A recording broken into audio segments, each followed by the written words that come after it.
Assalamu alaikum.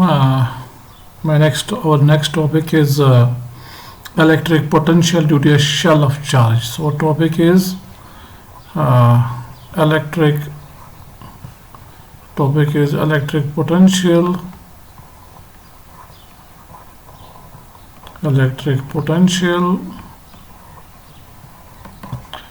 due to a shell of charge.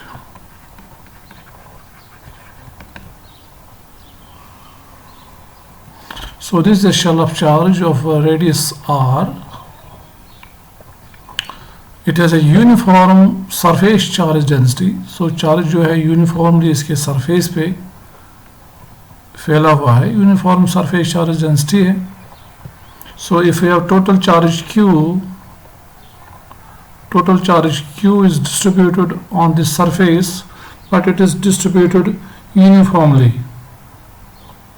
We can write here uniform shell of charge.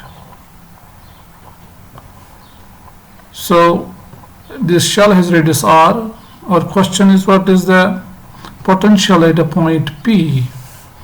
Say we have point P.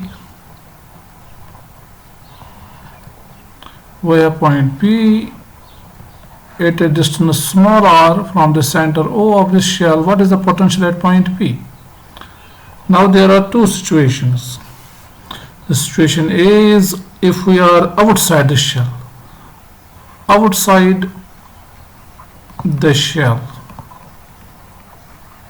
It is r greater than r. So when we calculate, we find potential outside the shell is equal to V equals 1 by 4 pi epsilon naught Q by R.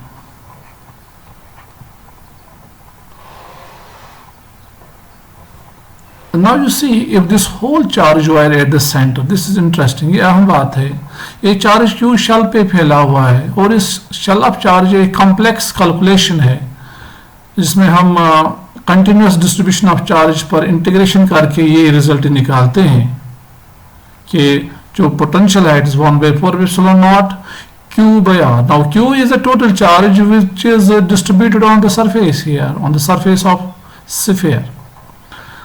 Now if the whole charge were at the center, अगर ये सारा charge जो surface पर है, अगर ये सारा charge यहाँ सेंटर पे होता, if Q were at the center, what would be the potential at point P? What would be V at P? Now potential due to a point charge, if whole charge were at the center, then it would act like a point charge Q. So what would be potential at P? 1 by 4 pi epsilon naught charge which is at O divided by distance, that is R. Q by R, it would be same. So the for a shell of charge outside of the shell, the shell axis, that is shell of charge behaves as if the whole charge were at its center.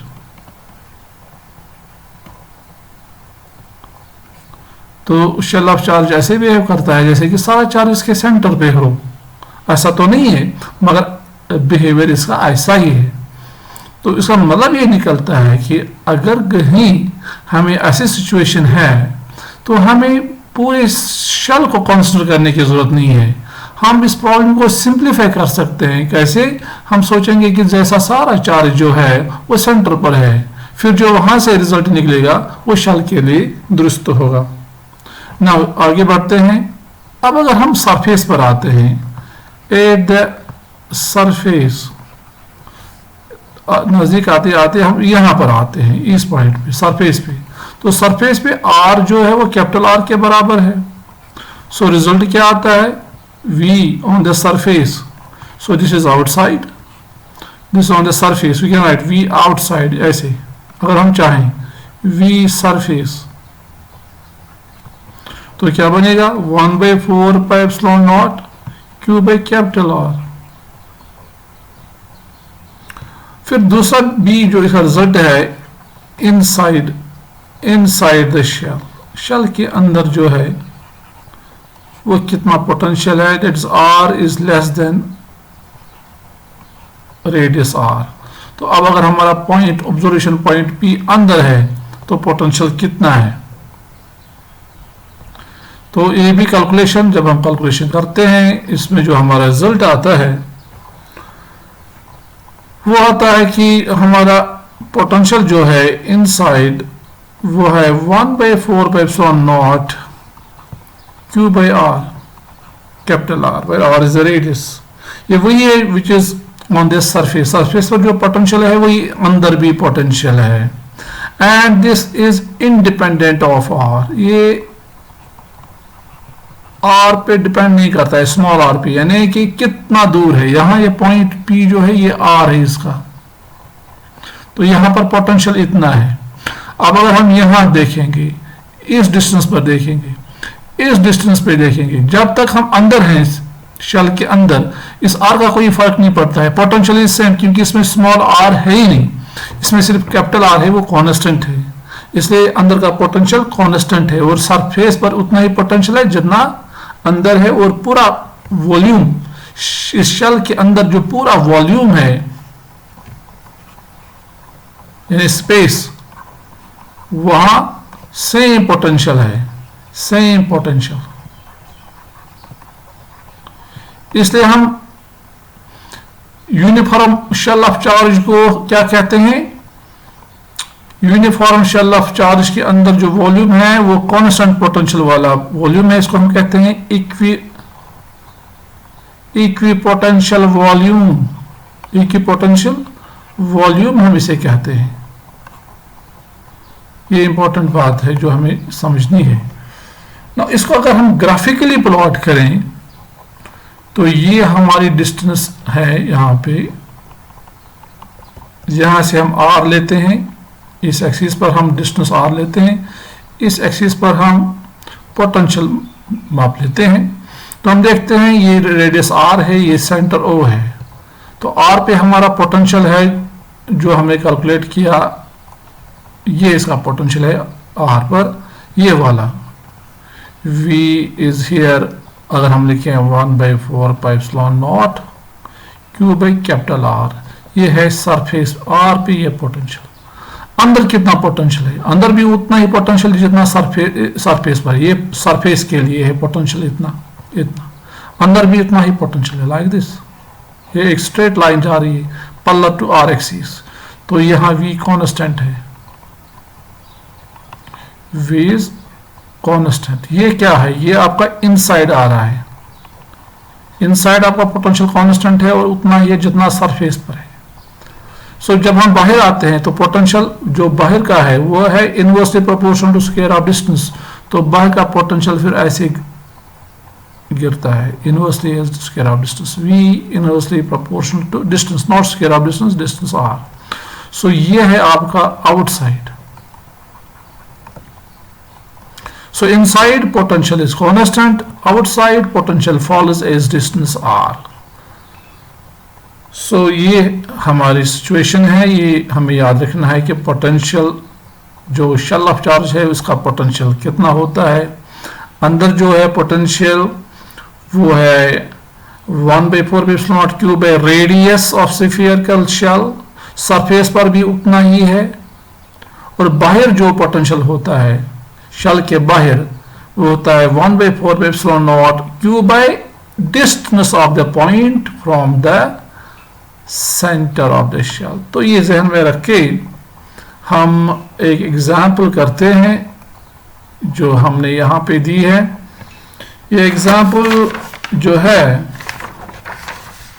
ये क्या कहते हैं हमें कि to concentric shells of radius R1 and R2 greater than R1। सो ये हमारा दो shells हैं, ये अंदर वाला शेल है, ये बाहर वाला शेल है, इसका रेडियस ज्यादा है, R2 is greater than R1, और having uniform distribution of charges Q1 and Q2 respectively. तो अंदर वाले पर जो चार्ज डिस्ट्रीब्यूशन है, टोटल चार्ज है वो Q1 है और ये यूनिफॉर्मली फैला हुआ है, और बाहर वाला जो है इस पे चार्ज Q2 है और ये भी यूनिफॉर्मली फैला हुआ है इस शेल पे। फिर हमें बताया गया है find electric potential at points A B C D and E। ये जो पॉइंट्स हैं A जो अंदर वाले शेल के अंदर है, B पॉइंट जो अंदर वाले शेल पर है ऑन द शेल, C जो इन दो शेल्स के दरमियान है, D पॉइंट जो बाहर वाले शेल पर पॉइंट है और E जो दोनों शेलों के बाहर पॉइंट है। तो इन पॉइंटों पे हमें बताना है, दिखाना है कि इलेक्ट्रिक पोटेंशियल कितना है। So let us proceed in this question.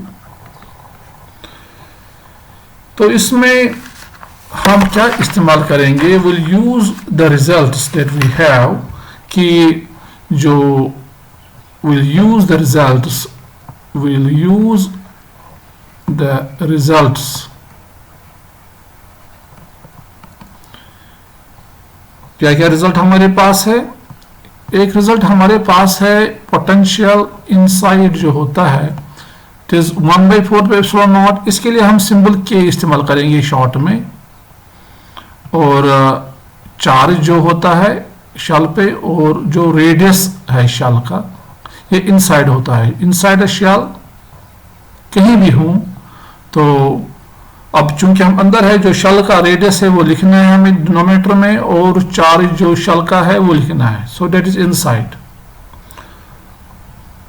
और बाहर जो होता है वी ऑन, और बाहर भी और ऑन भी, ऑन द शेल या सरफेस हम लिख सकते हैं